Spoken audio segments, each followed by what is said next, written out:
What's up, everybody? It's your boy Pick Management here with Betting Royalty, the Prince of Picks. We are back after a couple-day break. Payam and I are busy guys, and we don't always get a chance to talk. So, Payam, how are you? What's going on? What you been up to? And yeah, just checking in with my good buddy Payam. So, what's going on, Yeah, man? yeah. What's up, Jacob? Yeah, it's been a couple days. Some things came up, so unfortunately we weren't able to get together the last couple days. But I missed you, and I'm glad to be back. I'm glad to be back with everyone here on the show. Looking forward to get into these bets tonight. It's a light slate tonight. I got a few picks that I'm really excited to get into. Yeah, man, I'm ready to cash these books. All right, right on. Well, if you guys didn't know, even though we haven't been doing the NBA betting insiders, Payam has still been putting up his betting the pitch bonus episodes. He has been on fire when it comes to these AFCON and Asia Cup tournaments. You guys know me. If you follow me on Driving the Line or if you've been following me on here for some time, you know I'm a soccer guy, but when it comes to international soccer, I usually bail. Luckily, I have found Payam, and he really is betting royalty because he nails his AFCON and Asia Cup picks. So make sure you check those out right here on the Pick Management Podcast Network and on his socials, Prince of Picks 10 across all socials. And yeah, we are going to get into tonight's best bets. I've got some, he's got some. We're going to give you them, give you our analysis, and get you guys out of here. So, Payam, why don't you dig into your best bets for this Tuesday slate? Yes, sir. All right, so we're going to start off with a 7 p.m. Eastern tip. We're going to go to the Denver Nuggets. We're traveling to Indiana to take on the Pacers. Some interesting data in this game. The Pacers are first in the league in pace of play, and Denver is 30th. So complete opposites in terms of the styles of play and how they want to play. But I think with this game being in Indiana, I'm going to lean towards the pace of play being a little bit higher. The Pacers tend to play faster at home just to begin with. So I like this to be a fast-paced game. The Denver Nuggets are 13-4 straight up on the money line versus the Eastern Conference this season. That's enough for me. I'm going to take Denver on the money line. We're going to keep this straightforward and simple. Denver money line minus 148. That's going to be my play for this one. What do you have for this one, Jacob? All right, so I will let you know that so Payam jumps on these lines early. We don't get to the show until around 11. So the current line for Denver is minus 195. Part of that is even though Denver is on the road, Halliburton's out tonight. So that's a big reason why this line has now jumped. But I'm on the same thing. I am all over Denver minus 195 on the money line. I may take a look at them minus 3 as well. A couple things in our favor here. Denver currently 7-0 straight up their last 7 against Indiana. 4-1 straight up their last 5 overall. They're 11-2 straight up their last 13 against an Eastern Conference opponent. 7-1 straight up against a Central Division opponent. And then the Pacers without McConnell, they're just a different kind of team. They're 1-4 straight up their last 5 overall. Even though they're 5-1 in their last 6 at home. 10-3-2 against the spread the last 15. But all that can get thrown out the window without Halliburton. So because of that, I like I said, the Nuggets team total. The Nuggets money line minus 195. I'm also going to be looking at their team total. Even though they do have a slow pace of play, the Pacers will still push it without Halliburton. But I do think we see some points in this matchup. So make sure you check out my socials or the Pick Management Discord. And I'll probably have some late plays when it comes to this Nuggets game. But moving on, what else do you have for tonight's slate? Yeah, sure. No, just to touch on that, now with Halliburton being out, I'd be comfortable taking Denver, up to maybe minus 3.5, minus 4 in this one. So, if, depending on what time you guys see this recording, if the line has moved to that, you can still take it. If you don't want to take, if it's a little too juicy for you to take the money line, I'd be okay with taking minus 3.5, minus 4. I think Denver's in a good spot here without Halliburton for the Pacers. Next up, 7:30 p.m. Eastern tip-off. We got a in-state rivalry with the New York Knicks taking on the Brooklyn Nets. The Knicks are 19-6 as a favorite this season, straight up on the money line. Meanwhile, Brooklyn is just 44% as an underdog against the money line this season. The Knicks, they beat the Brooklyn Nets 121-102 at Brooklyn in late December, the last time that these two played. Knicks, third best defense in the league. Meanwhile, the Brooklyn Nets are a bottom 10 offense in the NBA thus far this season. That's enough for me. I am going to take the New York Knicks money line. This was at minus 166 when I got it. I am also going to take the Brooklyn Nets team total under 113.5 at -165. This is a Brooklyn team that has struggled to score this season. I expect the Knicks defense to clamp up here, and I don't see the Nets getting over 113 here. So those are going to be my 2 plays for this game. What were you on? Yeah, I am on the Knicks money line too, but I'm also going to be on the Knicks -2. I'm going to split that in half. So a half a unit on the money line, half on -2. I'm also going to be on the Knicks team total over 113.5. Just because the Nets are just bad right now. I mean, like really bad right now. 3-15, 3-15-1 ATS the last 19 games, 1-5 straight up the last 6 overall. We have seen them 1-9 straight up against the Atlantic Division opponent. They're currently 2-6-1 the last 8 games in January. While the Knicks are 8-3 against the spread their last 11, 11-5 ATS their last 16 games against Brooklyn. So real dominant against this Knicks team. I mean, against this Nets team. And we've also seen the Knicks go on a little run here, 8-2 straight up the last 10 games in January. So a lot of things leaning towards a Knicks victory here. And just so you know, the Nets team total is currently at 109.5. Oh, okay. So okay. Are you still on it? No, I'll stay at 113. What's the odds at 113.5? I see. It's not available to me, so it's probably at your book. I play offshore, so it might be available at some other books. The books I play at doesn't have that available. Some books will give you the option for team totals. Sure. Like spread wise, multiple ones. But I can only get 109.5. So I'll put it this way: so if you can get 113.5, I would do that. I'm a little less comfortable at 109.5. So I probably wouldn't do it if it was 109. So 113 would probably be around 165. That's fine. That's good enough. Yeah, that's what I got. It actually was 165. So yeah. I had to pull out my odds maker hat for a second to figure out that line. Nice. That works. Yeah. So yeah, if you can get an alt total at 113.5, that's gonna be my play.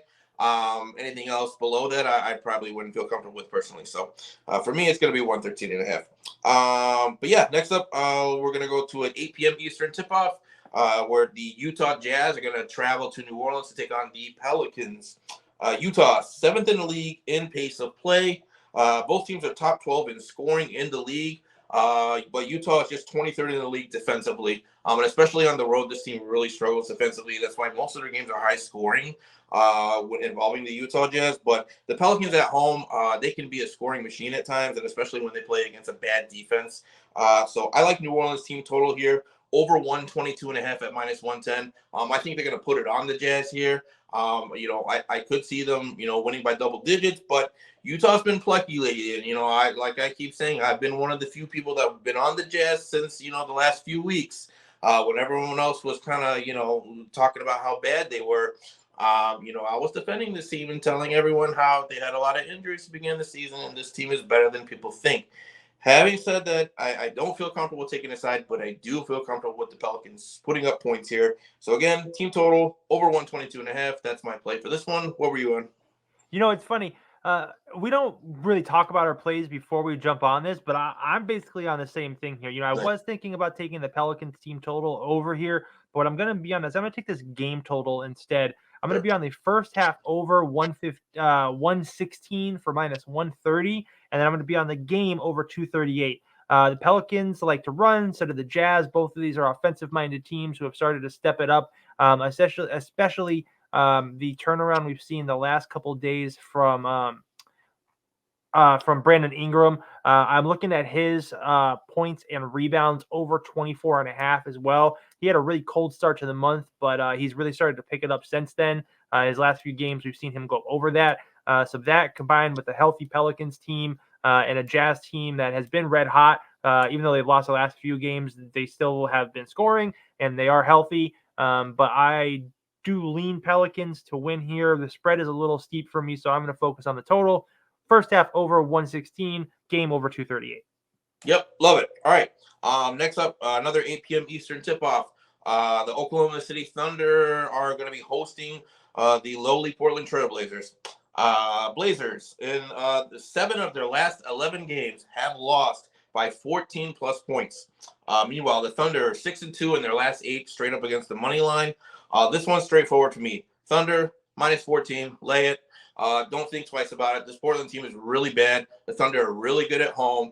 They tend to blow out teams who are bad, especially at home. And I think their pace of play, their talent, is just going to be overwhelming for Portland. Portland struggles to score to begin with, so I don't think they're going to get enough here to keep it close. I like the Thunder here. I'm going to lay it with the 14 minus 110.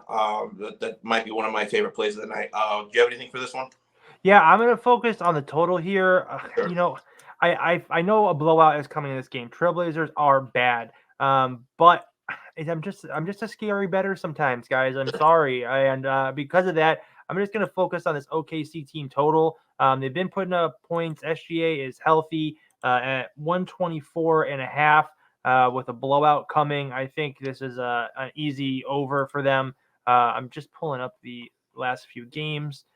We've seen the total go over in 6 out of the last 10 games for OKC. They are just, scoring machines over in 8 out of the last 12 games in January. Just a little weird one. They've also hit the over in 12 out of the last 16 games played on a Tuesday. So Tuesdays are high scoring games for OKC. But against this bad Portland team, I think they can easily get to 130 here. So the over 124.5 is going to be the best bet for me. Yep. All right. And then my final game of the night. I didn't take notes on this one, but I actually just looked at the line before we started the show, and I love it. And I looked at the injury report, and I love it even more.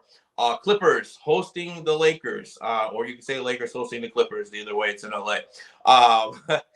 Clippers -9. I'm all over it. All over it. No LeBron tonight. No chance for the Lakers. Clippers have owned the Lakers as of recently anyway, to begin with, even with the full roster for the Lakers. But the Lakers team is so heavily dependent on AD and LeBron that when one of them are out, I mean, this team drops in production drastically. But against a Clippers team that's been rolling, with few future Hall of Famers and putting up points left and right in every game. And they're really hitting their stride so far. I think this is just a really bad spot for the Lakers. I get it. It's a rivalry game. You always wonder, when Lakers and Clippers play or when two rivals play, there's always that angle that, they may overexceed their expectations and keep it close.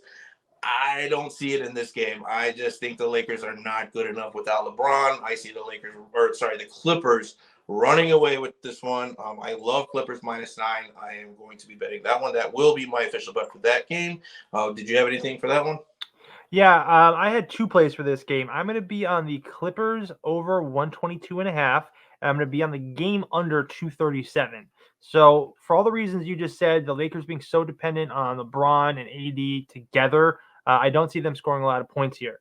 The Clippers, on the other hand, have been scoring a lot of points. We've seen the over hit in in 5 out of the last 6 games. They're 8-3 against the spread their last 11. At home, they're currently 4-1 to the over. And at 122.5 against the Clippers team, against a Lakers team that, defensively is probably going to struggle. The Clippers are just red hot, and at home and against a rival, I think they can shut down this Lakers team, but score enough points. I don't think the Lakers are going to do their part to help push this over. So for that reason, I'm going to be on the over 122.5, but under 237 for the game. I think we could see this be like a 125-105 kind of finish, like a 20-point victory. I think it's a blowout coming, and I think Clippers prove that they are the team of LA now, and it's no longer Laker Town, and it's now Clippers. So that's going to do it for me. That's all your best bets. So That's your it. review.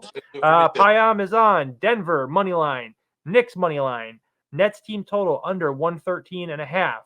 New Orleans team total over 122.5. OKC -14 and the Clippers -9. I am on Utah New Orleans over 238 and the first half over 116. I'm on the Denver money line. I'm on OKC team total over 124.5. I'm on Knicks -2 for a half a unit and their money line for a half a unit. I'm also on their team total over 113.5 for a full unit, and I'm going to be on the Clippers team total over 122.5. Payam, let the people know where they can find you. Yes, sir. You guys can follow me on X and also on TikTok, both of them at PrinceofPicks10. Awesome. And you can also now, Payam, I don't know if he knows this yet, but he has his own channel in the Pick Management Discord server. So if you want to sign up for him, you can get his plays and some bonus content. All the videos he posts online go directly to that channel, so you'll never miss a thing. You can also sign up for Soccer Q Ash. He's got a channel in there. And of course, you can get my VIP package right in the Discord server, just $10 for the month, a little help. But yeah, check out the Discord server. Check out the Pick Management Podcast Network. You can find me daily now on Driving the Line with Jonathan Coachman and Alan Bell. And of course, right here on the NBA Betting Insiders. I'm Jacob at Pick Management. This is Payam at PrinceofPicks10. And this has been the NBA Betting Insiders. We will see you later. It's all mathematics. Mighty most definitely. It's simple mathematics.